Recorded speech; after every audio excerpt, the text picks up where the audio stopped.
Each year, Microsoft Research hosts hundreds of influential speakers from around the world, including leading scientists, renowned experts in technology, book authors, and leading academics, and makes videos of these lectures freely available.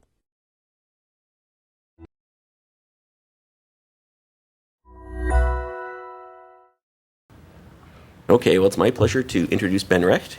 As you can see from the slide, he's a professor at the University of Wisconsin at Madison, studying one of the possible computer sciences. I suspect that's data science. He's nodding. Okay. Previously, he was a postdoc at Caltech, and before that, he had got his PhD from the Media Lab at MIT. And so here's Ben. Thanks, John. It's great to be here today. I did tend to pick this title to try to maybe have it be as mathematically intimidating as possible, but I think actually the more appropriate one for today. We don't have to be as kind of lofty as the original title suggested. I just want to say, let's give some basic ideas of how we might make predictions when we're short on information. What I mean by this is just I want to talk about a kind of very classical canonical problem that we're always faced with, which is we collect a ton of data. We always do this. And we'd like to make some kind of inference about that data. And even though we have gigabytes and gigabytes or terabytes of data, we still have it being have a lot of missing data and a lot of missing information. And somehow we'd like to make inferences about what's not there. And so the idea today is how to incorporate structure that we know. What's the appropriate way, or an appropriate way, to incorporate structure that we know into these problems, to make them well posed, and such that we can solve them efficiently. So let me start with thanking my collaborators. As you'll see, there's a bit of a dichotomy here. I have a lot of folks at Wisconsin who I'm working with on theory, and I have one person who I think a lot of people in the room know I'm working with on algorithms, and I guess we just need one. Once you get Chris on a project, you don't need more than one algorithms person. He's just kind of a machine, so that's good. So let me begin with a motivating example that's very dear to my heart, and that's of recommender systems. It's a problem I've been thinking about for quite some time, notably because Amazon won't let me stop thinking about it. Every time I go to that website, they try to make me buy stuff based on my click records. Right? And of course, when I really got interested in this problem was when Netflix offered a lot of money to improve their recommendation system. Notably, this was a snapshot I took of my page many years ago, where they recommended this movie Stalker. It's a Todorowsky movie. I can't even remember. It's a Russian movie where basically people walk around in an abandoned quarry and throw a rock. So apparently, based on liking these other three movies, this was the logical recommendation. And the question is, how did Netflix make that decision? My wife, who's an art and film historian, suggested that basically if you take these three movies, you put them into a blender, and then you skim the plot off the top. You can get Stalker out at the end, so that makes sense. And of course, the other place where we have these things all over the place is on internet dating sites, which I've become much more of a believer in since my sister found a very nice husband using this service. It seems now I actually do believe that this stuff works. So in all of these cases, on all of these web services, we can only capture a small fraction of the information that we need about all the users. So the question really becomes, how are we going to actually make good quality predictions to keep people coming back? And of course, as I mentioned, Netflix tried, and this is how I got interested in the first place, even though I didn't do very good at getting this $1 million. They did offer a lot of money, and they got a lot of us machine learning folks thinking about how should we actually go and design large scalable recommendation systems. So these are the 7 guys who won. I think everybody knows these guys now. And the brilliant idea here is they got the entire community thinking and managed to have to pay 7 guys $1 million for 3.5 years of work.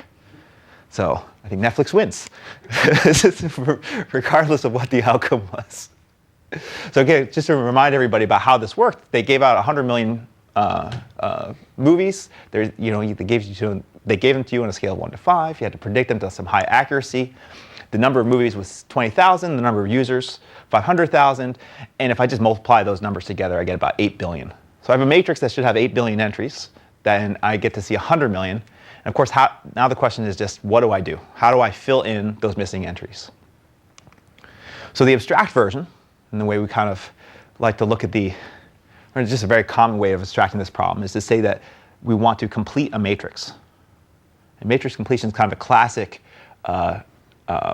numerical analysis problem that's been around in lots of different forms for a long time. And it's just saying that if I have some partial information, maybe filled in black here in some matrix, how do I infer the white? So obviously I need some structure here, right? Because you could just put anything in there and that would be a valid completion. In the case of the Netflix prize problem, a reasonable kind of completion would be a low rank one. Because we all believe the first thing to try if we have a full data matrix, if we want to make a good predictor, is we're going to run some PCA.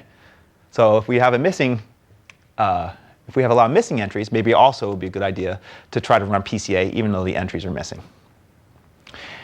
The reason why this is particularly relevant in the case when we have missing data is if we just do parameter counting. The X matrix has k times n entries, which is that 8 billion I showed.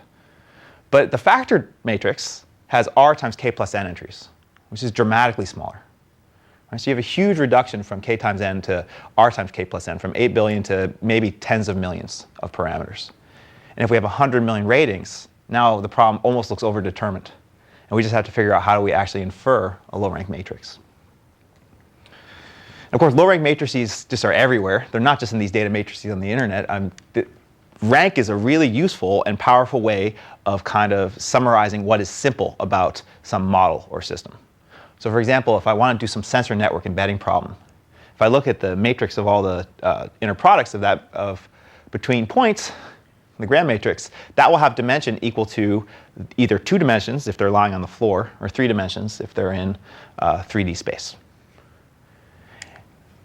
And in multitask learning, where we've been trying, this has actually been a very popular way of saying that classifiers for, let's say, the same digit written by different people should somehow have a low-rank structure as well. And this actually has been very powerful in trying to train lots of SVMs at once. And where I kind of got into this problem to begin with, I mean, I always say it's about the Netflix problem, but really it was because I was hanging out at Caltech with all these controls guys. And in controls, rank is everywhere, because it's kind of a way of summarizing the state of a system. So essentially, this special matrix that's called a Hankel matrix, the rank of that matrix tells you how many numbers I need to predict the future given the past. So I can throw away all my past measurements, just keep a number of parameters equal to the rank of that matrix. So these are all nice ways of kind of summarizing simplicity. And of course, it would be nice to be able to find the lowest ranked solution of some kind of set. And so this is kind of our canonical inverse problem. We have AX equals B. I'm going to tell you that X has low rank, and now we just want to solve that. So this problem, as kind of the simplest version of the rank minimization problem, is actually very hard. It's NP hard. And if we talk to different part of, well, it depends on who you ask. You talk to the computer science theory people, that might be a good enough excuse to go home. But because not only is it hard, but it's also hard to approximate. So there's never any hope of doing any approximation algorithms. But of course, $1 million on the table. And someone tells you the problem's NP hard. What are you going to do? Well, we're just going to try something anyway. We're going to try some heuristic. Yes? In what sense is it hard to approximate? What sort of approximation is hard? I think it's logarithmic is the best you can hope. Logarithmic in the dimension of the matrix is the best you can hope, especially once you add noise. There are lots of different ways to get at it because you're basically solving quadratic equations. So that could be good, that could be bad, but I think that's the best guess. And moreover, you actually don't even care about estimating the rank exactly. You actually care about that decision variable. So, okay, yeah. So what's a good heuristic? What's a reasonable heuristic? So I'm posing that this thing is a reasonable heuristic, which I've written here, which is to minimize a norm called the nuclear norm. I'll tell you a little bit more about what the nuclear norm is in a second, subject to the data. Now, I say that that's reasonable because if we squint a little bit, and again, I'm going to come back to it, here's the algorithm for solving that problem. What we do is we factor the matrix X as L times R. And I just pick some initial starting point. And then I pick one of the entries that's been given to me in the Netflix prize. And I compute this residual, E, which is equal to L times R minus MUV. Okay. Then I'm just going to update my factors according to this rule for that one model, and then repeat. So essentially, this is running a stochastic gradient algorithm on this norm minimization problem. And basically, the idea is that this entry is purely determined by the product of this row and this column. Okay. So when you go and do that, it turns out that you can get a 6.5% improvement on the Netflix prize problem. And the guys who won ended up using this as one of the baseline algorithms that they combined in their mega classifier. Okay. So actually, this gradient descent algorithm, when it appeared, wasn't actually called minimizing the nuclear norm. It was just called the SVD heuristic, and it was the one that appeared on this fellow Simon Funk's live journal page, like 3 months after the thing started. So it turned out that he was actually minimizing the nuclear norm of the matrix subject to this data. Now the question is, why is that a reasonable thing to do? Can you back up? Yeah. There's a lot of letters flying around. Yeah, okay, here. Sorry, let's do this again. So there's x is equal to L times R transpose? Mm-hmm. Okay. Oh, sorry. Did I leave that off here? Yes. X is equal to L times R transpose. So the thing you're searching for is this guy. We basically made an approximation here that X is just equal to L times R transpose. Once you do that, then actually saying X is equal to B is just saying that, so a measurement of X is equal to B is the same as saying we want the entry here to correspond to one of the entries over here. So it's just filling. Phi is like the mask. Yeah, it's just saying I'm going to give you one of the entries. Correct, yeah. Where's U and V? Oh, it's just a component. Oh, is that in the subscript? It's a subscript, yeah. So it's like the one that's the mask. It's the element of the mask. Okay. Okay, I'm It's the sorry. mask. I just Those are one of my indices. I just pick one of them. So X and M are synonymous? No, M is the true thing. X is the N is the true. Oh, yeah. Yeah. M is the. Yes, that's right. X is That's the right. estimate of. That's right. Okay. That's right. This will be much clearer when I get to the much more clear when I go through actually how you actually show that these two things are the same. Well, I'll get to that in a little bit. I just wanted to yeah. Huh? Where's the nuclear norm? Where's the nuclear norm here? Yeah, because Hold that thought. is fixed. Hold that thought. Yeah, hold that thought. We're going to come back to that. This is good. No, I actually have a. Yeah, I'm going to come back to that. So just hold that thought. Let me just do two more quick examples where I kind of want to just give us one more, just get a slightly bigger picture, and then we'll come back to these examples. So the other. Oh right. John asked for maybe to talk a little bit about some of the kind of bio-nano something or other projects I might have been working with, and I did want to mention this one, where with some collaborators at Stanford, we've been looking at trying to detect, trying to find biomarkers for brain cancer. So just to set this up, brain cancer is obviously a terrible, terrible disease, and it's particularly terrible in the terms of cancer because we have no way of detecting it before you're symptomatic. It's very hard. I mean, you could probably see it on imaging, but typically we don't have any good ways of understanding how to do pre-screening for brain cancer. There's no sense of like lumps or polyps. And so the hope, and actually most of the hope in cancer detection is to say, in cancer treatment is to say, if we get it early, then it will actually be most treatable. So I've been working with these doctors. They're trying to actually do a model in rats to see what they can see in rats early, pre-imaging, pre-symptoms. So they have this procedure where they treat a pregnant rat with a carcinogen. The offspring are born completely indistinguishable from wild-type offspring. And then invariably in this green region, they start to develop cancer. Now you can't see it on imaging, but they can see it because they kill them, and then they slice their brain up like prosciutto, and they see these little nests. Okay, so there are polyps there. There are these kind of pre-cancers in the brain. In this yellow region, you can actually see them on imaging. On the red region, they typically die. And the question is, can we actually find something without imaging in this green region? And the way that they're going about it is they extract spinal fluid, and they extract blood, and they run it through a mass spectrometer, and they get stuff out that looks like this. Okay, so this is our canonical biomarker mining problem. So you don't kill off. You sort of do this when they're little, and then you wait and you see if they eventually die of brain cancer. So what's the axis? The axis is mass over charge. Mass over charge. Mass over charge. And then amplitude on the y-axis. So kind of our classic mass spectroscopy. Yeah. But what's the experiment? It's like I do this to all rats. Well, so this is one of these interesting things when we interact with biologists. We'd like to do time series analysis. The way they do time series analysis is run multiple trials and then take samples where they kill the subject at some time in that slice. So invariably, when they're doing the spinal fluid thing, they also kill it and slice the brain up. So they do it at multiple slices. So actually, this experiment was 50 rats. Turns out that rats are terribly expensive. So that actually that took a long time and cost a lot of money. But in the green region, the yellow region, and the red region, they would select some rats from the pool, extract the spinal fluid, put them in the MRI, and then kill them. I see. So if they could look in the green region to see if they have these nests, and then you take that as a positive. And That's if they correct. didn't have the nests, it's a negative. That's right. But what's crazy about their model, and this is actually one of these interesting things about biology, is in rats, which are kind of genetically diverse as compared to mice. This is another thing you learn. Mice are all exactly the same. They get these clones. Rats are a little bit more genetically diverse. Invariably, this treatment that they give the mother causes cancer. I mean, if they give the rats, those rats will. I mean, it's almost 100% positive. If they've been treated, they get cancer. Yeah. So they figured out how to give cancer. They're very good at giving cancer. They're very bad at treating it. It's kind of a. So it's deterministic. It's not like you have to worry about what will happen. No, that's right. They will get it or they won't get it. That's right.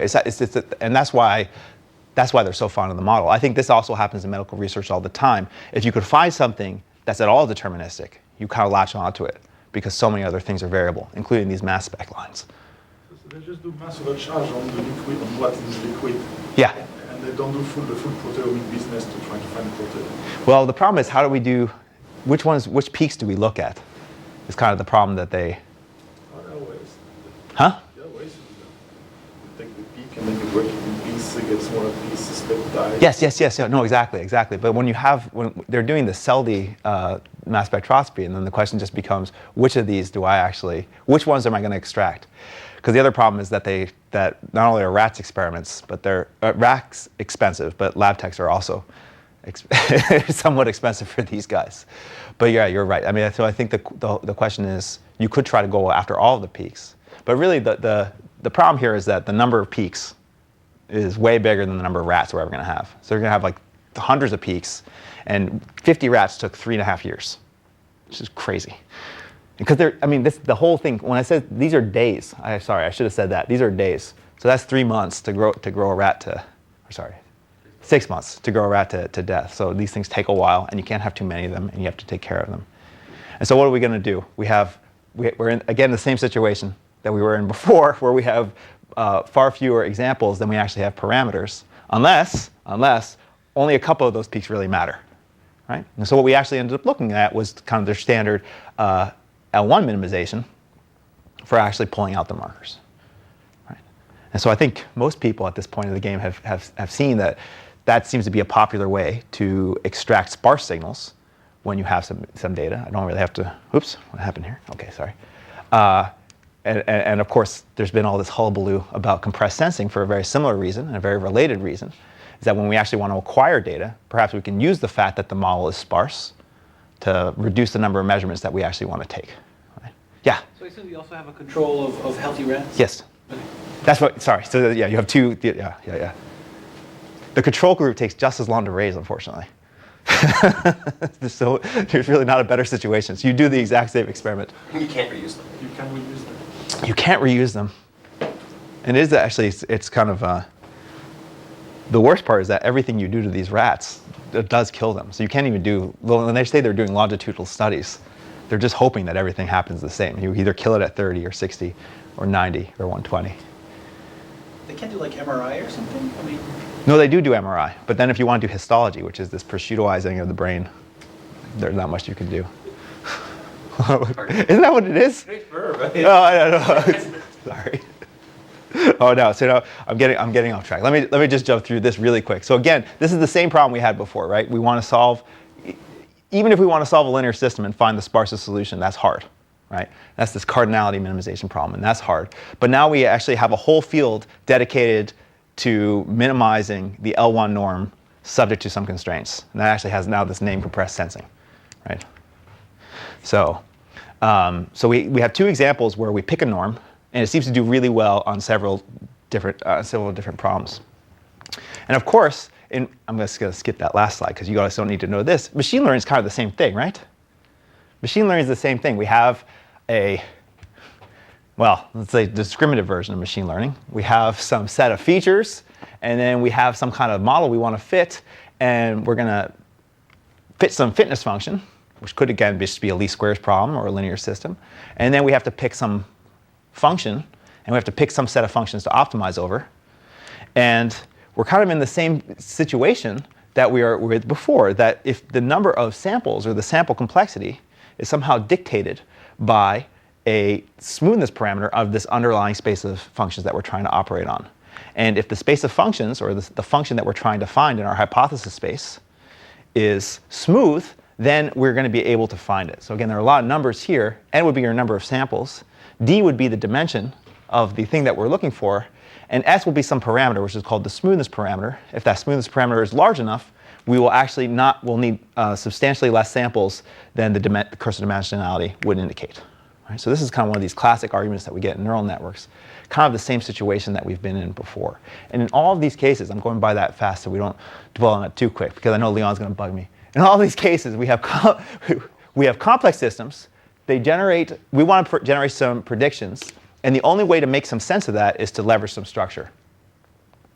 So here's the problem. Let's focus down just on this one simple problem for the rest of today. I want to find a solution of y equals phi times x. And this is underdetermined. So m is less than n. And let's just assume, to make ourselves happy, that there is a solution. There's one solution. So once there's one solution, we have an infinite number. And if there's an infinite number, which one do we pick? Okay. So as I said, what we want to do is leverage some notion of some structure, some kind of baseline structure. And that could either be sparsity, that could be rank, that could be the smoothness, that could be some kind of symmetry. I'll tell you a few more examples of things we can leverage. And the question is there a way to just do this with a crank? Meaning that you tell me which of these boxes I have, what structure is present. And then I'm just going to give you a reasonable algorithm, some prototype algorithm that maybe we could solve just right off the shelf without having to think too hard, and where I could actually predict for you what your sample complexity should be, and where I can give you bounds on the error. OK, so everybody's OK at least with that setup, rather than these motivating examples. So let me go through and just do this with cartoons to say how all of these previous results that I kind of went through in a haphazard fashion were derived. Okay, so the first one is just where does this L1 norm stuff come from? All right. So here are our one sparse vectors of Euclidean norm 1. If we draw in the convex hull, we get a norm. It's the unit ball of the L1 norm. Okay? And if I think about what does it mean to minimize the L1 norm subject to some equations, well, basically I have my space phi x equals y. That's my set of equations. And if I want the minimum L1 norm solution, what I'll do is I'll take the L1 ball and I'll inflate it until it hits. And lo and behold, it hits on one of these corners, which happens to be a sparse solution in this case. And this picture is pretty much directly stolen from the first compressed sensing paper by Candes, Romberg, and Tao. This is exactly the motivation for why that should be a reasonable model to use to find a sparse solution from some affine set. So now rank. Now we're going to get back to Leon's question. OK, here are my 2x2 matrices plotted in 3D. So again, I can only do these little cartoons. So again, this is about the biggest matrix problem we can look at with a good picture. So it's x, y, y, z. The set of all rank 1 matrices that have unit Euclidean norm are these two circles. Okay. And if I shade that guy in, I shade in his convex hull, that turns out to also be the unit norm of unit ball of a norm. And in this case, it's the sum of the singular values of the matrix. Okay. And again, we might expect, just by the same shape, that if we were going to go and try to minimize this norm, which is called the nuclear norm, subject to some linear constraints that we will hit on the boundary of this ball somewhere, just some dilated copy of the ball. And those boundaries are the places where we have low-rank solutions. And this was kind of the basis for how we analyzed this in our papers on matrix completion and rank minimization. So again, it's kind of the same picture in that case. And now I could have jumped ahead, but I'm going to just do it right now to say how does this relate to that stochastic gradient heuristic for solving the Netflix prize problem? Let's just do a quick run through again of this kind of problem. I have x is equal to the nuclear norm of x is equal to the sum of the singular values of this matrix.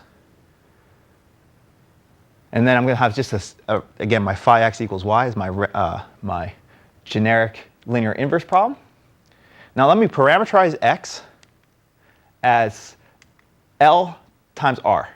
So if x is the singular value decomposition, u sigma v star, I'm going to pick a particular factorization, u sigma to the 1/2, v sigma to the 1/2. That is a low rank parameterization of the true solution, or of the decision variable. So let me plug that back in. Plug in L and R where x was. It turns out you're left with the Euclidean norm of L plus Euclidean norm of R squared. Right? Because u, again, going back to our linear algebra days, this thing is a orthogonal matrix times a diagonal matrix times an orthogonal matrix. So if I look at the sum of the squares of L, that's just the sum of the squares of sigma to the 1/2, which is actually just the sum of sigma, which are the sum of the singular values. Same for the R. Okay, so there's our, okay, now it's much simpler. And then if I just take this constraint and add a a Lagrangian penalty here, we get kind of your standard regularized version. We have a sum of squares. We have a penalty in L2. And now that's nice and smooth, and you can run gradient descent on it. So are you using both L and R for stability reasons? Because both of them, they yield the same thing. In the cost function?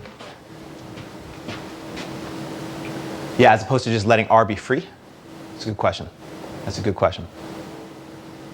Because it would be symmetric, because they're equal at the optimal value. So maybe you just have to penalize L. I haven't tried it. That would be worth. You just take one out and just see if you could only regularize one of the factors. But we just do it for symmetry, really, to not preference one or the other. Okay, so this heuristic was actually doing this thing that was the successful and kind of common sense thing to do was actually solving this nuclear norm problem. Without realizing it. Oh yeah, and we didn't realize it either for quite some time. So hindsight always being 20/20, of course they were doing the right thing. Anyway, very principled way of solving these things. And I guess that's kind of the point of what we want to get to is how, you do the right thing most of the time without realizing it. Is there a way to actually, if you have something that you don't know how to do, have this crank to turn? What do you think? Nitpicky question. Yeah, so go. Method multipliers usually has a Lagrangian term. Well, there's a Lagrangian term and then there's a stabilizer term. You've written down the stabilizer term. Yeah. But this is the penalty method, to be more specific. This is really what they're minimizing. It's not. There's that's fair. That's fair. Okay. So no, that's fair. There's no lambda times thing which isn't squared, and then you wiggle lambda around with a. It actually works better if you put that on there. Works better if you add the Lagrangian term.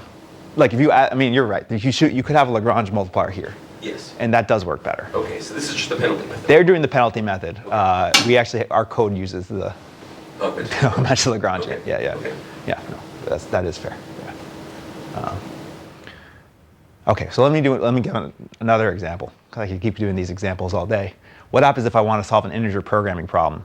But now it's a weird integer programming problem. I'm just saying I have a inverse problem I'd like to solve. It has some plus or I know the solution is all pluses or minus ones. So it's a maybe like a multi-knapsack type problem. In that case, again, this is the corners. The red corners here are the integer solutions. I shade in their convex hull. I get a ball, the unit norm ball of the infinity norm in this case. And again, I have the exact same picture as before. You blow that thing up. It hits the affine subspace, okay, on the corner in this case. And again, you analyze again this structure, and you get the results of Donovan Tanner and Mangasarian and myself, where we were analyzing this for the case of the multi-knapsack problem. Okay, so in all of these cases, what do we have? We have a model, this X thing that we'd like to fit. We decided that we have some reasonable notion of simple models, which we would like to construct X as a short sum of those simple models. And now the goal is just how do we actually find the shortest decomposition? And in all three of those cases, now it might not have been clear, what we were doing is minimizing the sum of the absolute value of the coefficients subject to this decomposition holding, right? Because that's all it means to be blowing up that convex hull.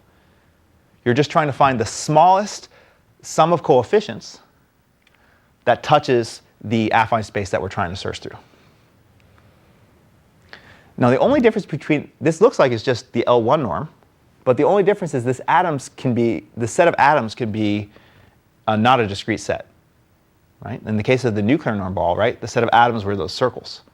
This is manifold, or union of manifolds. And really, these atoms can be anything. Let me just give you a couple more examples where these atoms might not be quite as clearly just a basis. So for example, union of subspace models have been very popular in a variety of contexts lately. In machine learning, they've been mostly for like filling in image patches, where you have some kind of hierarchical structure that you would like to build upon. So Francis Bach's group has been doing a lot of stuff on that. In kind of wavelet theory, you kind of have these subspaces where you know that basically if one of the leaves is active in a wavelet tree, the whole path up, all of the ascendants are also should be active in some kind of wavelet decomposition. And in multipath problems where you're trying to do denoising, basically you have some known signal, and then you have copies of that known signal, and you have just a union of a lot of different one-dimensional subspaces. So in this case, we just have a bunch of subspaces. The atoms are the unit balls in each of the subspaces, take their union. And in this case, again, it's not a discrete set, but if you look at the recent work by Francis Bach, the algorithm that they use does end up actually corresponding to that atomic norm I wrote on the previous page, where you just do this blowing up of a convex hull. And this is the Lovish extension stuff that... Not that stuff, not that stuff. So as people have noticed, there are 100 algorithms for union of the subspaces. The one that we're talking about, oh, can I write on the board? Yeah. Okay, good. The one that, maybe everybody will be able to see over here. The one that we're talking about minimizes, you say x is equal to the sum of Vg, where G is living in one of the subspaces, summed over the subspaces, and you take the inf of the sum of the absolute values of these, the L2 norms of these guys, subject to that equation holding. This is the norm of x. This was proposed by, it was Bach and Obozinski and Ver, I think was the paper that did this one. Francis has like 8 different ways of doing unions of subspaces. That's the one that corresponds to the one that we study. And I'll tell you later, this is the one that we can actually analyze really well. So we get substantially better bounds than what you can get without, well, what I've seen with all the other models, for what it's worth. I did flash this one up. This has been more and more important since I moved to Wisconsin. Everybody wants to talk about how their football team is better than everybody else's football team. So in this case, we have some kind of measurements of permutation matrices, and we'd like to find maybe good mixtures of rankings. And in this case, the models or the atoms would be permutation matrices. And if I look at the convex hull of those guys, it's something called the Birkhoff polytope, which you can optimize over efficiently, and actually more efficiently than treating each permutation matrix like a basis element. And then, I could keep going. There are lots of other examples, whether they be moment problems or problems involving cut matrices or problems involving tensors. In all these cases, we can follow our nose and see that we can solve these atomic norm problems, but they're not L1 minimization. In the case of moment problems, which come up in system identification and numerical integration, a lot of other things, you end up with semi-definite programs.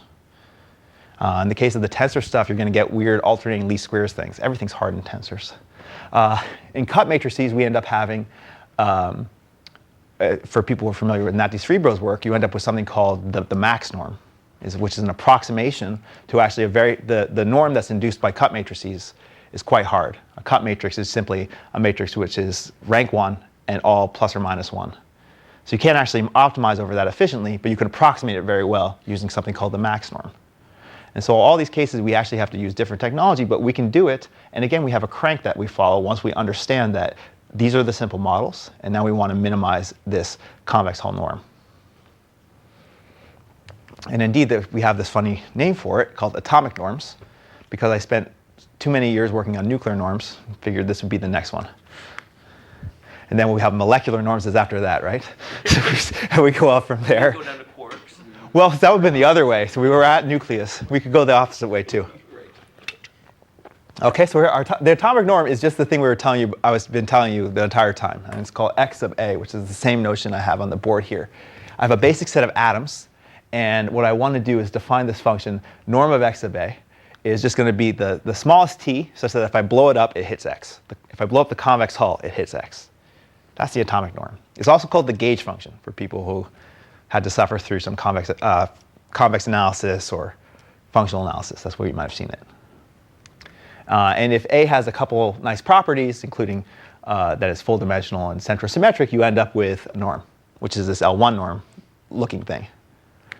Again, this A set could be infinite, though. Okay. And so here's my prototype algorithm, at least the thing I've been promising you for far too long. The prototype algorithm is minimizing this atomic norm subject to the data that I've been given. And that seems reasonable. And the question is, when does this work? And the second question is, how do we solve it? And these are two reasonable things to get at. Okay? So we have this convex hull norm. It's just and all you have to think in your head is we have that same picture as before. We pick our atoms. We take their convex hull. We blow up the convex hull until it hits the affine set. And when does that work? Yes? In the constraint, you have a strict equality constraint. Correct. Right? So you assume that your data is perfect, or how do you? For now. We can. The analysis is slightly different when the data is not perfect, but we'll start with perfect and we'll add noise later. Okay. Sure. And the problem is once you have noise, then there are lots of ways to add it. So I'll talk about two different ways, but let's just start at least with the simple thing, because even there, it's still not clear that we can do this, or that will work. So what do you call central symmetry? Yeah, I was going to ask. What's centrosymmetric? Just means that if I have an atom, minus that atom is in there.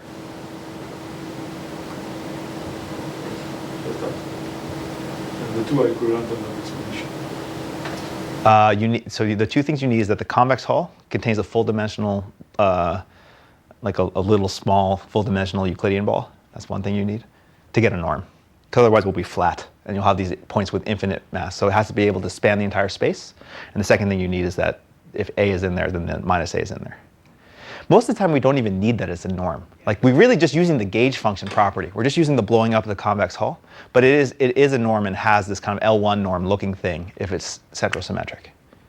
But the second formulation is nice because you get the L1 problem, which is not so obvious. You just have the convex. Right. Yeah. Yeah. So if you're happy to just add in the negatives of your atoms, for every atom, just add in the negative ones. Like if you have a permutation matrix, you add in minus the permutation matrix. You can do that, if that makes sense. So your proofs are going to need the fact that it's actually a norm? No, it's only going to use that gauge function property. Okay. The proof is only going to, and I'll show you here. This again, the proof is, what's nice about this analysis is the proof is kind of universal and pretty simple. Here, so what we need to get a little bit of math, but it's not so bad. We're just going to define something called a tangent cone. Okay. So imagine this is my ball, this is my convex hull, and x is the point I'm looking for, and I promise is out there. Then what I'm going to do is define this thing called the tangent cone. This is this fancy word that if you read Terrell Rockefeller's convex analysis book, that's where you'll see it. But really all it is all the points, all the directions that make the norm smaller. And that's a cone that goes off to infinity. So it's all the directions that make the norm smaller. Now, if I'm looking at this problem, when is x the unique optimal solution of this minimization problem? Well, it's basically, if I'm at x is feasible. So x starts off being feasible. And then if I want to stay feasible, I have to move along the null space of phi. I have to move into the null space of phi. And basically, x is going to be the smallest norm solution if any direction I move in that null space increases the norm. This is all very tautological. And so basically, this is the tautological statement. X is a unique minimizer if the intersection of the cone with the null space of phi equals 0. And so you're asking about whether I need it to be a norm? So I don't, right? I actually don't even need it to be the atomic norm. This is true for any function. I define all the directions that make the function smaller, and then x is the unique minimizer if the intersection with the cone with the null space equals 0. Assuming f would have to be convex. That would be the only thing we'd need. Okay. So it's kind of this tautological question. Now it just reduces everything to when does a subspace intersect some cone at 0?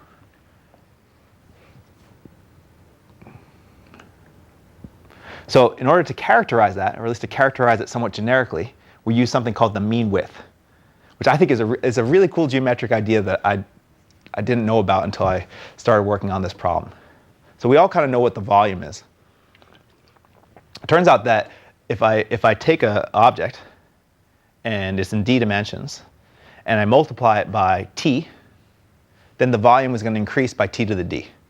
The mean width is the same thing, except it's the measure that increases by t. If I multiply it by t, it increases by t.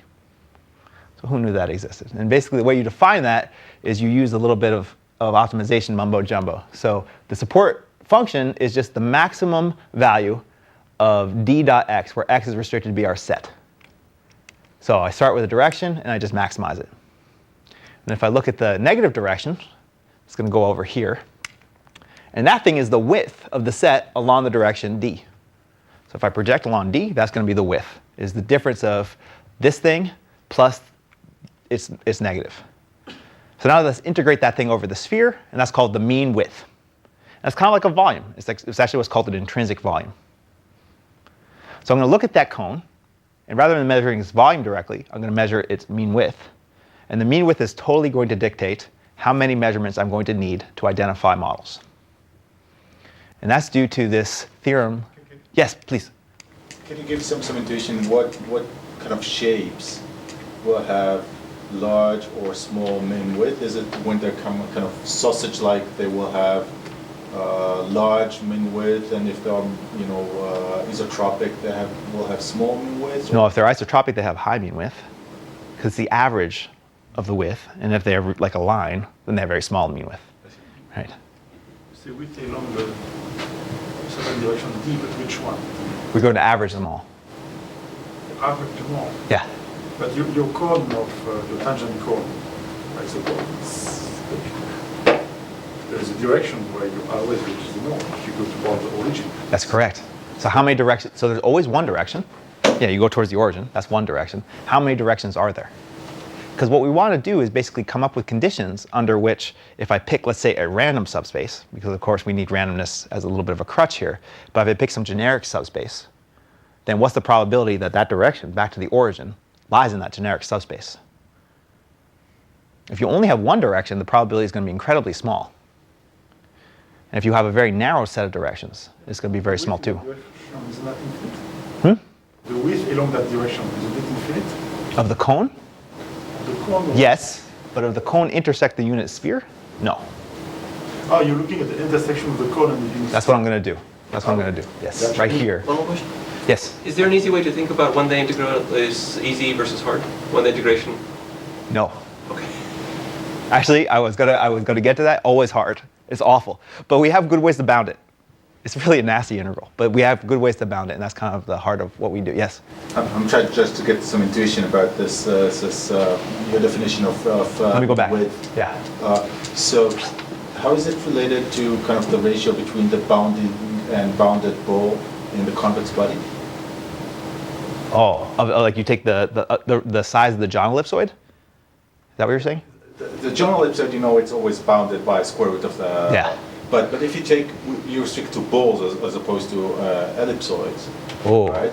So now you don't have the nice bound of John ellipsoid. So it's kind of. You take the smallest enclosing sphere and then you blow up the biggest enclosing sphere. Yeah.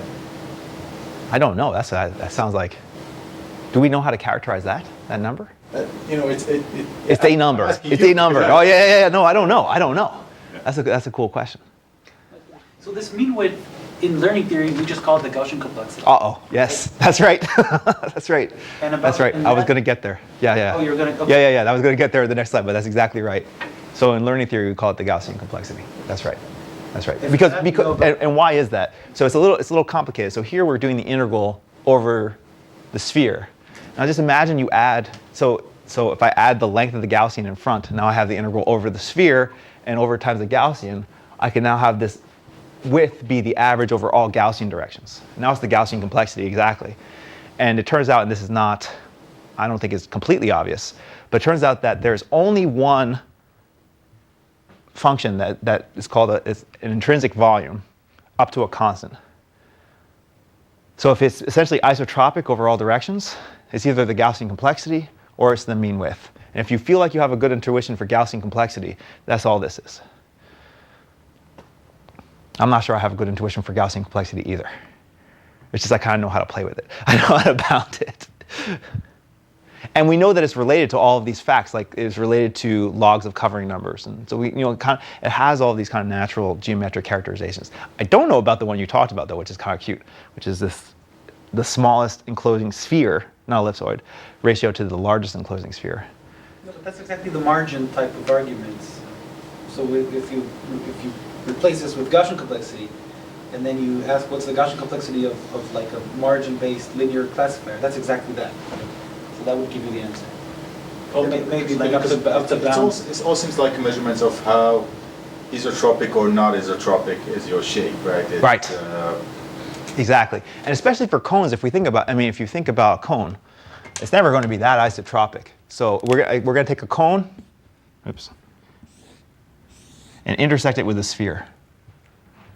So first of all, it's going to have this nice origin, which is nice and unique. And then we just want to say how wide or how much volume or how much kind of width are we spanning out here.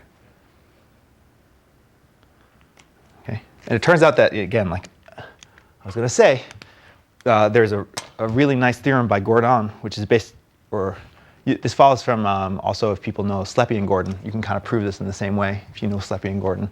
If you don't, just trust me on this. This is a nice theorem. If I were to assume that I had a random subspace, I want to say what's the probability a random subspace intersects some convex body? That is going to, then the probability will be, the probability that it intersects at the origin will be very high if the codimension of the subspace is bigger than n times the mean width squared. Or if you want over, it's just the Gaussian complexity squared. So n times the mean width squared is equal to the Gaussian complexity squared, if you're more comfortable with Gaussian complexity. And if we want to think about, let's go back to our inverse problem after this bit of a digression. For inverse problems, if phi is just say like a random Gaussian matrix, it doesn't have to be necessarily random Gaussian, there are other models, then the number of measurements you need is going to be n times the width of this tangent cone thing intersected with the spheres. Okay?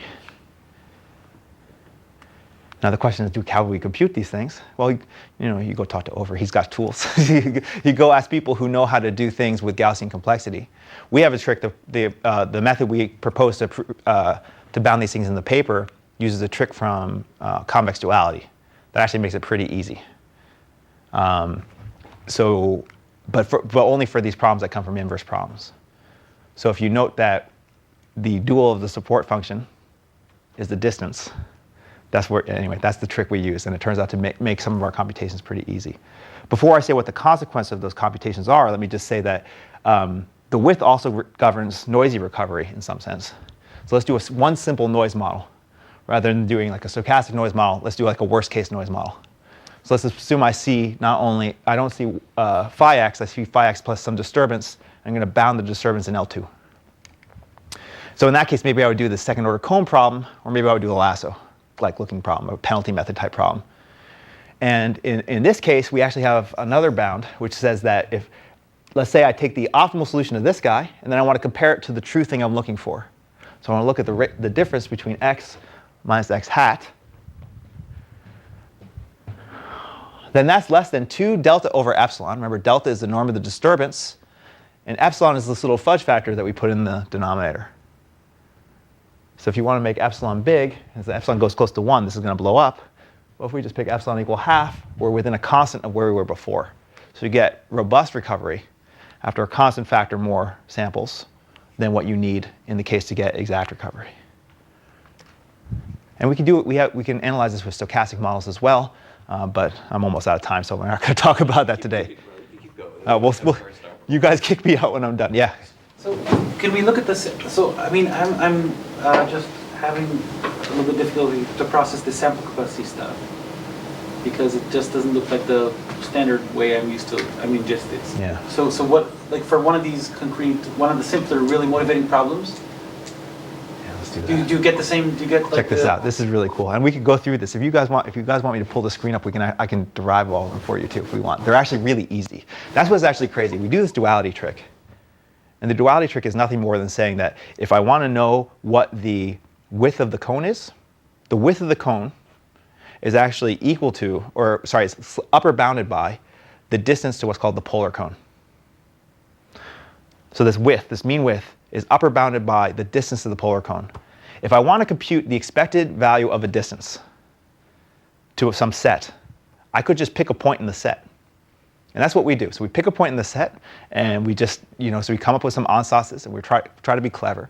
And then with very simple arguments, for example, for the hypercube, we get exactly the rate that is known.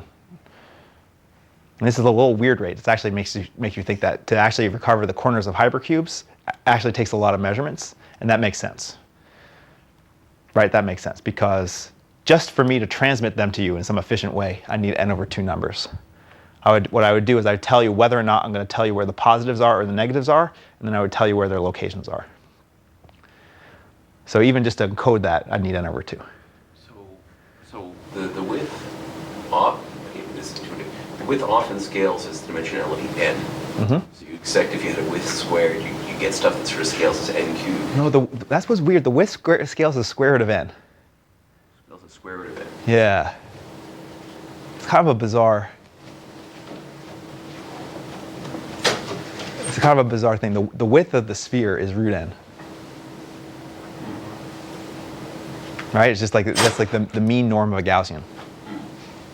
Yeah. So it squares the square root of n. Okay, so you'd expect a lot of these sample complexity things to be sort of scaling as n squared. No, it's n. But isn't there an n times a width squared? Sorry. I'm sorry. The n times the width. Or sorry, shoot, let's go back. I got all. This thing, right? N times the width squared is going to basically, the biggest that's going to be is n. The width of the sphere, if I put the width in the sphere in, I get 1 times n. Sorry, I was putting those two things together. And remember, what were you thinking? No? Is that okay? That's okay, I am too now. We're all confused. So, does that make sense? I was expecting super linear sample complexities out of this because the width squared. Well, let me just tell you the punchline. Okay, sure. Let's go through the punchline. Sparse vectors, we do the same thing, again, in a couple lines. It's not hard. And again, if we want to stick around, I can actually show you how we prove it for the sparse vectors. You get 2s log n over s plus 5s over 4. Now, why do I put in these constants? I put in these constants because too many people work in compressed sensing, and they yell at me if the constants aren't there. These are the best non-asymptotic constants I've seen that I know of for compressed sensing with Gaussian matrices. I mean, even the Donahoe and Tanner result, which actually gets this 2, is only in an asymptotic sense. This is non-asymptotic. And to compute this, you basically just have to remember how to integrate the Gaussian Q function, which is something I always forget how to do. But yes, that's all we have to do is estimate the Q function. And Yes, it's positive, the actual solution. yeah, the model, yeah, correct. That's real solutions. Correct. We always assume that there's some structure.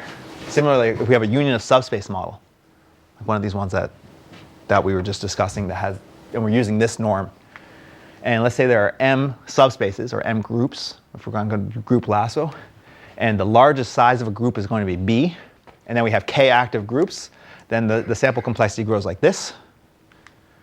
And it's not the most elegant expression, but actually if we think about limits, it makes sense. In the limit that block size is much smaller than the log of the number of groups, this is just k times 2 log m, which is what we have over here. Up to that, we don't have to divide by k, but that's okay. And then in the limit that the block size is huge and there aren't that many groups, we just get k times b, and that's the number of parameters. So you have that kind of interpolation between those two. Yeah. So I have a question. So in previous slide, it seems that you make an assumption that the phi matrix is from a Gaussian random matrix. Yeah, these are all for Gaussian random matrices. Okay, Yes. so I mean, in machine learning problems, for example, with the phi is given.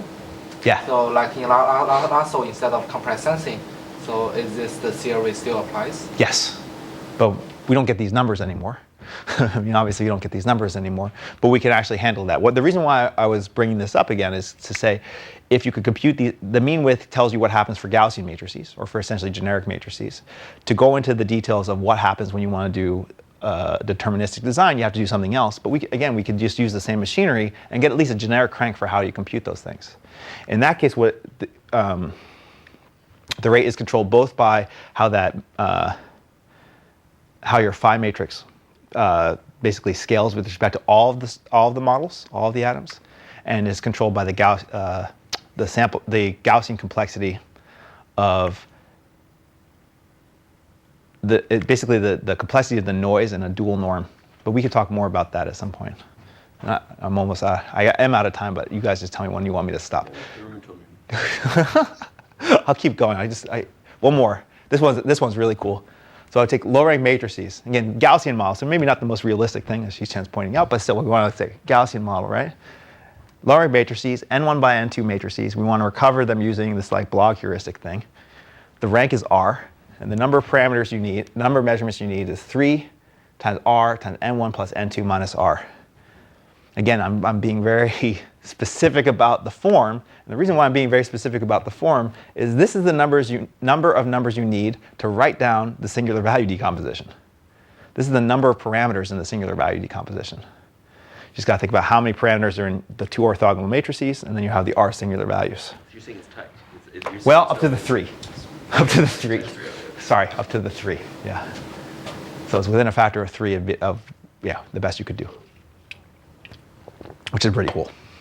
Okay, so these are, and you can go and you can get crazy with integrals, and we can actually do this just for generic cones. You get a nice, and this actually is why it's good to actually just do the analysis for the Gaussian case to see how is the scaling reasonable just in general. I think the answer is yes, because if I have a general cone and I have this polar cone, C star, polar cone is basically all the guys who have a negative dot product with the cone. That's all the polar cone is. So if that's exactly the picture. So if you have a cone, the polar cone kind of tends to look like this. Kind of shoots off the back there. And essentially, if the cone itself is narrow, the polar cone is going to be wide. And essentially, we get something in terms of the surface volume of the polar cone intersecting the sphere. And it looks a little wacky, but if you look at the corollary, let's say I have a polytope, and I want to use the convex. Now I'm just taking now instead of having some bizarre atomic set, I really just have vertices. I have some polytope. And I'm going to assume it's called vertex transitive, which basically means that it's just a symmetric object. If I look at all of the automorphisms of the polytope, all of the rotations that send it back to itself, I can send any vertex to any other vertex. So the permutation matrices are an example. The cut matrices are an example. In this case, the number of measurements you need is like 9 times the log of the number of vertices. I don't know if that 9 is real, but it's 9 times the log of the number of vertices. Is it the case that the cone will be at the polytope that have sharp edges? Yes. Pretty much only if your dictionary of atoms is finite? So it's not quite true, because even those low rank guys have sharp. You can get sharp cones. They're partially sharp and then partially smooth. You get these bizarre combinations of the two. Okay, so basically, if the set of atoms is finite, it's going to be like that. Yeah. The converse is not strictly true. Correct. Yeah, so sufficient. Correct. And so what happens here? Keep going. Okay, for permutation matrices, n log n. Huh? The converse is likely. The converse is lucky, yeah, exactly. You think it's likely. I mean that if you have an infinite set of atoms, that the cone will actually not be. The cone is likely not to have maybe only sharp edges. Only sharp edges. Flat sides. I think the converse is true, actually, now that I'm thinking about it. And Lynn will have to help me. If all of the normal cones are polyhedral cones, then the body is probably a polytope, right? Yeah. If I look at all vertices and or all extreme points, oh man. Yeah, but it doesn't mean the set of atoms is finite. You could have a set of atoms that's finite, But the infinite subset is within the... Yes, yeah. Sure. I see. But if you add the vertex transitive, Yeah, once you add vertex transitive, then I think we're done, yeah. So this basically means every atom can be mapped to every atom just by some rigid transformation of the convex hull. So at that point, they're just vertices, yeah. Sure. Cool. So we're at a, all right, let's say good. I was always trying to predict what's coming next. I was like, all right, fine, algorithms. I have a lot of stuff on algorithms, but I'm just going to do just the quick 2-slide highlights, and then we can skip we could talk later, or if you guys want to hang out, I could tell you more about what we're doing algorithm-wise. I did want to say at least, what's also nice about this framework, so we have a way of predicting measurements. I didn't tell you how to deal with stochastic noise in kind of the lasso model like this, but if you want to stick around, I could tell you about how we do that too. That's a more recent development. But I want to say, what is the algorithm? I kind of already hinted at what the algorithm is. It's always the same. It's always the same, and it's basically this. You run that iteration. You run this fixed point iteration. And fine, maybe we have to change eta sometimes, the learning rate. And fine, maybe we're going to do this approximately. And fine, maybe we're not actually going to use all of phi, but we're going to do stochastic samples. But in some sense, it's always this. And the easy part is this internal residual, which is just saying how bad, I compute this thing which is saying how bad is my current prediction to the thing I want to predict. And then I have an adjoint operator, which maybe if it's not least squares, it will be some kind of nonlinear thing that will happen here, but be something along these lines. I have some step size. The only funky thing is this pi operator, which I'm just calling generically the shrinkage operator. This is really the only thing you have to change if you change the prior. If you change the norm. To change the norm. You change your structure. And this one is it is the proximal operator of the norm, exactly. And that's the only thing you have to change.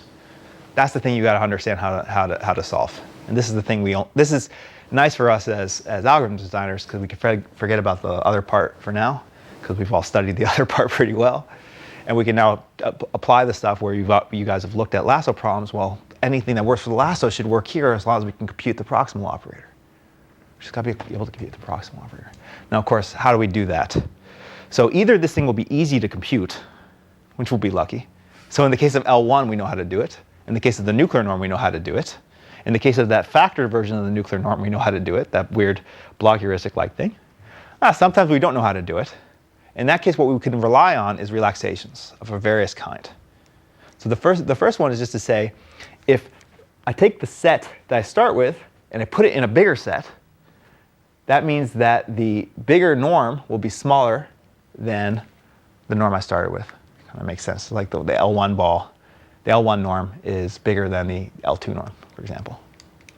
And so basically, if we had some way of constructing I start with my atoms and I have some way of embedding the atoms out, well, then I at least can solve, and I can solve the big one, then maybe, hopefully, I didn't blow it up by too much, and this will work okay. So we have a hierarchy of ways of doing this based on semi-definite relaxations. They have a fancy name called theta bodies because they're semi-definite relaxations of convex hulls. But for these, basically, we can actually go and get tighter and tighter bounds on these atomic norms for very, very general structures. Yes? If you're in the case where the convex hull has a finite set of edges, yes. So it's a finite setup. So your cone is going to be with flat facets. Yeah. And if you intersect your x, a certain sort of point on your phi, and you intersect the cone with the phi plane, you're going to know what to move, and it should be linear programming in that case. Okay, one more time. I think I got that. Suppose you take a point x on your phi. Yeah. Null space. Null space. And you look at the cone. Yeah. And if the cone intersects the null space with modulo x, yeah. you have a direction that you can follow. Correct. And you can take the one on the edge. Yes. So you get kind of simplex. Yes.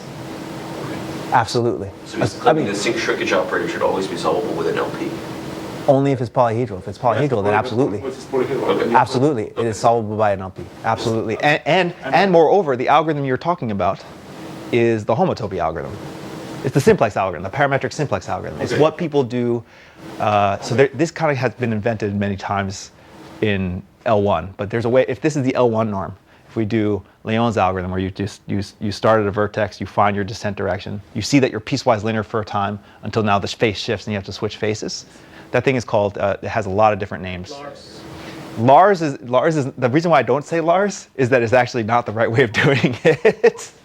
Lars was invented by, arguably, brilliant statisticians at Stanford, but they didn't know linear programming. And actually the first instance of this was pointed out to me by Lieven Vandenberg. That algorithm for L1 was invented by Wolf in like 1956. It's not Frank Wolf though. It's not Frank Wolf. It's this parametric simplex algorithm. And what's cool about that, what's also nice about that algorithm, is it essentially allows you to compute, if this thing is polyhedral, it allows you to compute this optimization problem for every value of mu. Then we're out of luck. Then we do this. So going back to the relaxation, I'm sorry, I'm missing something. So you're saying that you can't compute this, you can't compute the shrinkage operator because it's too hard for your A. Yeah. So you just substitute. I'm just going to make a different A? norm. Yeah, I just make a different norm. I substitute A with something maybe a little bit bigger. That gives me an outer approximation. And it turns out if I only want to go with an outer approximation, let me tell you two things we can do. And I don't think I installed the second one, but I did install the first one. So the thing one you could do is you can just approximate the convex hull from the outside. And basically we have a way of doing that using semi-definite programming. And if you say apply this to cut matrices, which are these rank 1 sign matrices, and you apply this machinery, you get this thing called the max norm, which is something that Nati Srebro kind of really popularized and we've been working on for a while. Now, the second thing you could do, which is actually something I've been very fond of lately, and I know I didn't put this slide in, but I'll just tell you guys what it is. You can get an approximation from the inside as well. And you just take a subset. And in fact, you just grid your atoms. Now, sometimes that doesn't work, but sometimes that works just fine, and sometimes that actually gives you an excellent approximation. And in that case, you have an LP. Yes? The original norm, if it's a polytope, that means that you'll get the optimum on one of the edges, right? Yes. And this will gain you the sparsity and yes. these nice properties that you're interested in. Once you bound it, usually it's going to be a kind of a smooth body because this is easier to work because instead of being combinatorial, it becomes. But then you lose exactly the property that you wanted to achieve to begin with. Yeah. So end up with a non-integer solution. It's like solving integer programming, whereas by. Oh yeah. And then you round, which never works. Yeah. Well, So you kind of lose the whole thing, right? Yeah, it doesn't work. But okay, so we have there are two different ways Yes. Correct. That's what I was very confused by. Well, the other way of saying this is you could always take the bounding ball, you have a 2 norm, and you're done. Yep, and then you're back to L2. You're just, solving the least square thing, and that seems kind of bad. But you lose all of the structure. Yeah, you lose all the structure. So here's what I can tell you, and then this is actually kind of weird. So you're right that this seems to be erasing. This picture sucks. I'll say. No, it's actually good. Well, but this is a problem. It maybe sucks for you because it's good for us. Yeah. Well, no. But let me tell you what actually happens. This is really This is fascinating to me. So let's say this cut norm problem, which is the one I've looked at. You start with your thing, and you have your A thing. That's the shrinkage operator is NP hard to compute. We do this semi-definite relaxation on this A thing. Okay? You show that the number of measurements required. Turns out, first of all the vertices are still exposed. 1. Number 2, to get exact recovery, the number of measurements blows up by a factor of 2. But your computation time goes from exponential to reasonable. And that's wild. That's totally crazy. So, huh? You call reasonable. Well, we do. I do another one of these factorization hacks, and then I run some gradient descent. And if you want, we can solve it quickly. I'm still confused. You can phrase it differently. I think the way to phrase it, right? To begin with, you said my problem that I have too many free variables. I have too few measurements, so I have to make some structural assumptions. Exactly. Now, what you say is, look, if I make this structural assumption, actually I can't solve it. That's correct. So Meaning that I can compute this norm, right? Correct. Everything boils down to I can compute this norm. So I add more instead hypotheses. Instead, you say, okay, I'll bound it.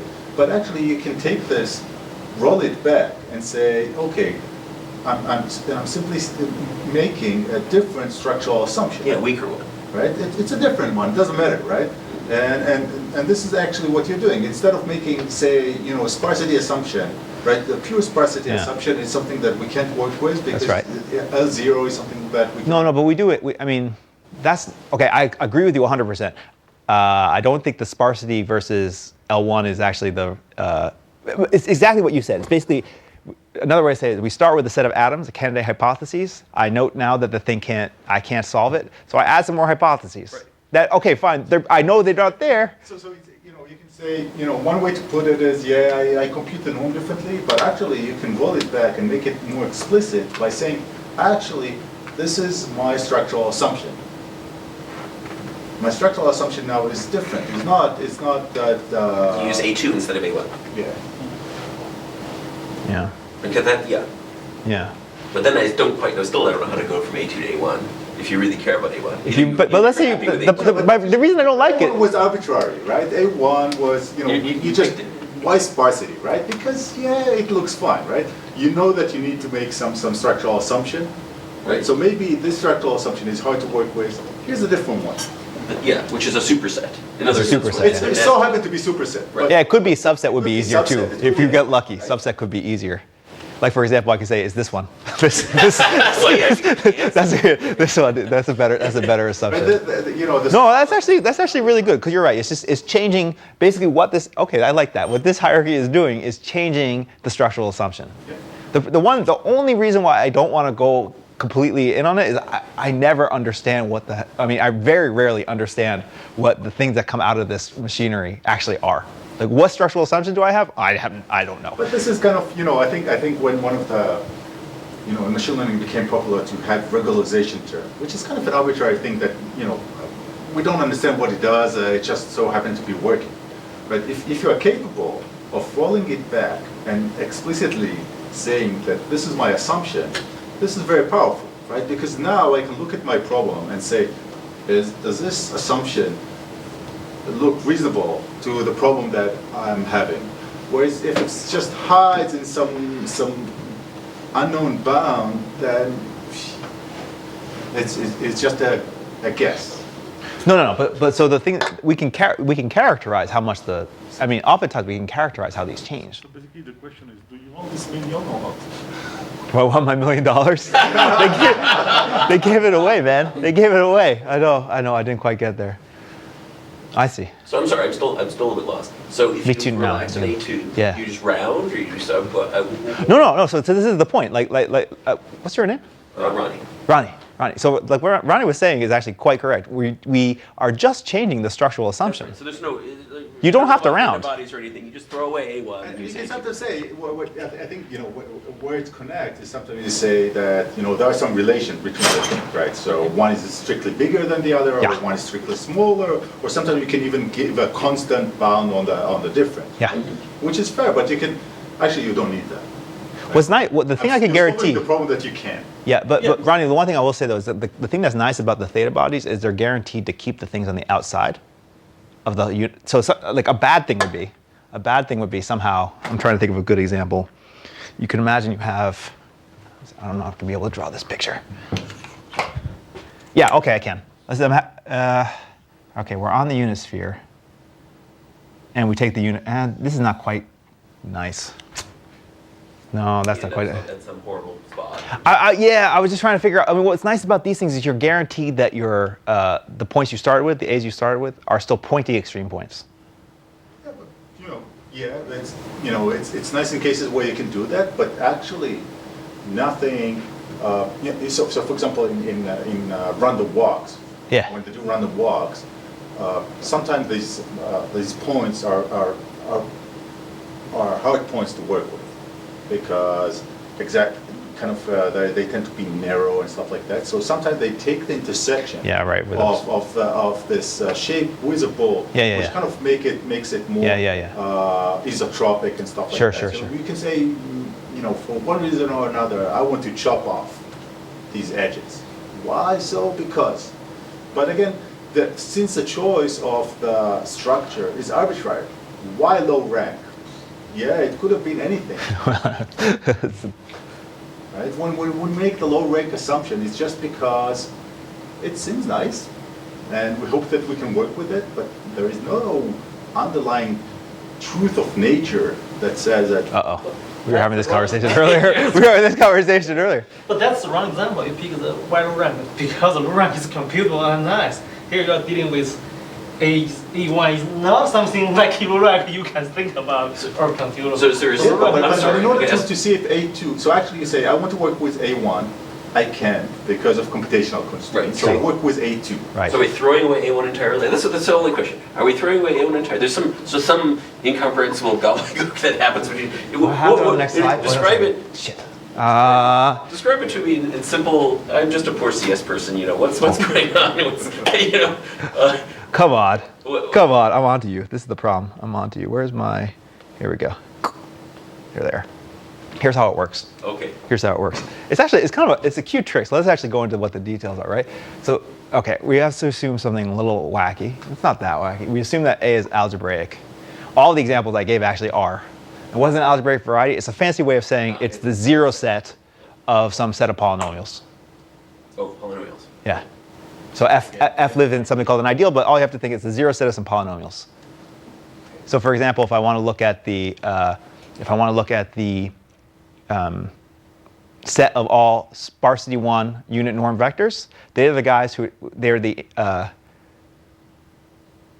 vanishing points. You can construct this polynomial x1, x2, x3, x4, x5, x6, x7, x8, xd. Okay, they're the zeros of that, and then they're the zeros of x1. The sum of the squares equals 1. That's the variety that gives rise to the sparsity 1 guys. You could do the same thing for all these models. That's really not the important part. That's just the thing that allows us to do computation. The important part is this. The dual norm.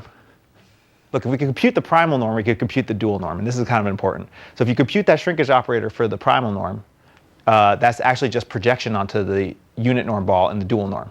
Those two things are completely the same. So you just have to be able to do one or the other. So let's look at the dual norm. The dual norm has a cool form. So in the first case, you had the blow up the convex hull. The second case, we just take an atom, we take its dot product, and we take its max. And it's too bad that Ofer had to leave. Oh, look, he's back. It looks like a Gaussian complexity. If I put Gaussian noise in here, this dual norm is just now the Gaussian complexity of the set A, right? So it's this thing that we know. Okay, so now tau, we want to say, when is this thing less than tau? Right. So that's true if and only if V dot product with A is equal to tau minus Q of A, where Q of A is positive everywhere on the set A, right? I mean, that makes sense. Sure, that is less than. What's this function Q of A? Well, I'm just going to decompose it. I'm going to pick a form for Q. I'm going to actually pick a form for, so this is basically going to equate, this is going to pick a form for this linear function. I have a linear function, and I'm going to parameterize it. I'm going to parameterize it into two parts. The first part is h, which is positive everywhere on this, for all x everywhere. So it has to be a positive function. And the second one, I'm just going to take g to be something in this set of polynomials. Actually, the linear span of that set of polynomials. And products of all things times that set of polynomials. I could do a lot of wacky things. I just want g to be a polynomial that annihilates all the atoms. So g has to be 0 on all the atoms, and h just has to be positive everywhere. There's a parameterization. It turns out for algebraic things, this is a type parameterization. And you could always find, this is actually if and only if for algebraic varieties. In general, this is a nice way to do an approximation, though. And this tells you how to make more approximations. I just kind of have to come up with a good parameterization for linear functions in terms of positive functions and things that vanish on the set of atoms. And so it's really designed to be very catered to the set of atoms you started with. And so the relaxation, again, the theta bodies come from when instead of saying that h has to be a positive function, we say h has to be a sum of squares of polynomials. And it turns out once this is a sum of squares of polynomials and g is in the ideal, the whole thing of computing the dual norm is now a semi-definite program, or this approximation is a semi-definite program. So that's the mumbo jumbo. but it kind of is, it's concrete mumbo jumbo that we can solve sometimes. I know, look at this guy. We have tricks for doing these SDPs, and that's basically how we do that. And it always gives us a lower bound. And yes, there's a nice survey of these things by, actually, Reika's just across the bridge. You can go tell her to come over here and give a talk about theta bodies at some point. She'd do a better job than me. So that's kind of one way to make these approximations. I see. So you make a nested set of SDPs that hopefully get you closer and closer. Yeah. And closer. I see. Yeah. And it works really, I mean, for the problems where we've been able to do it, so it's not always doable, but it's doable for that cut norm problem, for these cut matrix problems, and it works really well. And it turns out it ends up working better than the nuclear norm on a lot of different problems we've tried. So if you actually have some reason to think that you're looking for sums of clusters or things with bounded dynamic range, that max norm is a better thing to use. And all you have to do to change the code, that blog heuristic, is instead of doing all you basically do is you take a step along the gradient, just the same way we did before in the L and R, and then you guarantee that their norm is less than some bound. You just squish their norm. That's it. So very minor adjustment. Yeah. I have a simple question. So it reminds me that sometimes even the proximal operator with respect to A is hard to compute. It could be the case that the dual norm on the A is fairly simple. So well, if the dual norm's easy, then the proximal norm is easy. I have that one here. Wait, 1 second. That should be right above this. Oh, it's not there. And sometimes you want these slides to be there and then they disappear. Well, anyway, yeah, the dual norm and so if we look at the solution to one, and the solution to the other, you know what? I'm just gonna rather than trying to, I'm just gonna open another presentation where I know it is. Come on, IPAM.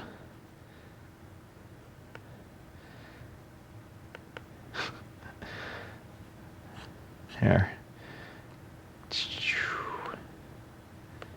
Yeah, there we go. Okay, so we have, if you have the proximal operator. Yeah, I don't mean solve this one, but basically I mean that probably we can avoid the proximal operator step and use a kind of a gradient way to solve it.